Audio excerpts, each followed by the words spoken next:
As we mark 30 years since the powerful Northridge earthquake that left dozens dead and even more injured, many are remembering the day that changed everything. And that includes several LA City firefighters who were among the first responders working in the early hours on January 17th. 1994. KTLA Samantha Cortese joins us live from Sherman Oaks, where firefighters are talking about lessons learned that day. Sam.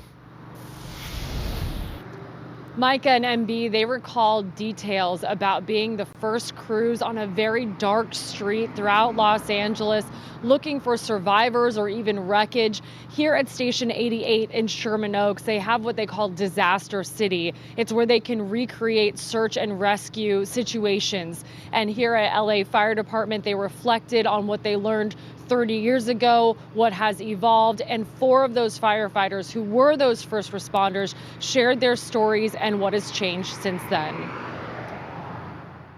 Let's do a quick show of hands. How many people were working in 1994 when the earthquake happened?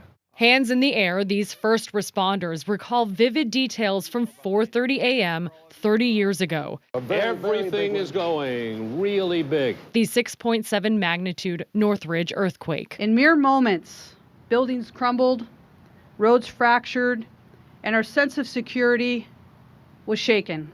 LA City Fire Department honored those who worked tirelessly to save lives, including Vinnie Jenkins and Tony Czar, who dug for hours to save a man crushed on the bottom floor of a parking structure. Almost 8 hours to get him out, and basically our task was to basically dig down to him.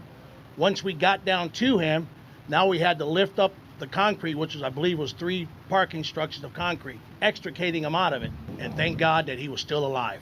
We were trapped for a little while. 57 people died. Many were trapped or crushed. It was just victim after victim after victim. Including at the Northridge Meadows apartments, where 16 people died. Mike Henry recalls what it was like to drive up in the pitch black. Second floor windows to bedrooms were now lined up with first floor windows to bedrooms. So we needed to go to work and start looking for people. Now the equipment to save people in these situations is more advanced. We want to emphasize the continuous evolution and improvement of our emergency response strategies since that day. On the anniversary, the department showed us this evolution.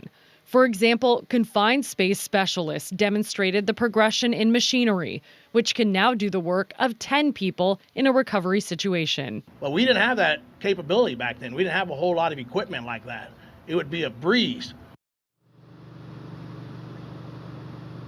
The captain emphasized the best way the public can get help is to help themselves first by having a go bag with batteries, food and water, blankets, a first aid kit, even PPE, which many of us have on hand because of the pandemic.